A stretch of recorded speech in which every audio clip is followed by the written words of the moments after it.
Adopté. Nous en venons à des amendements identiques. Le 67 de Monsieur Poisson. Merci, Monsieur le Président.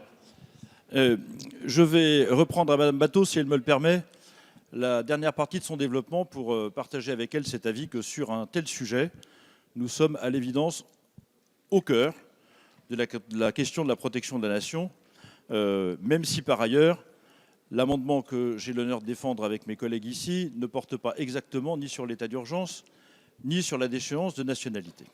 Ceci pour prémunir une objection qui pourrait venir, Monsieur le garde des Sceaux.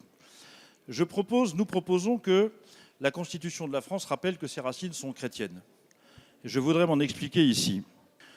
D'abord, je fais référence à un propos tenu récemment par Monsieur le ministre de l'Intérieur qui disait lui-même, au cœur de la période troublée que nous avons connue récemment, que nous traversons encore, que ses racines sont, je cite, incontestables.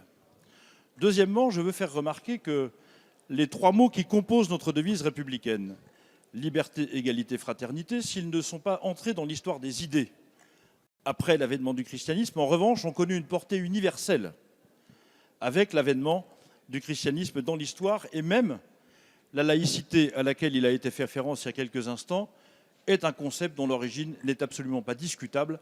La séparation des pouvoirs politiques et temporels relève exclusivement d'une vision chrétienne de la société, et il me paraît que s'il faut se battre là-dessus, eh bien, il faut en rappeler l'origine.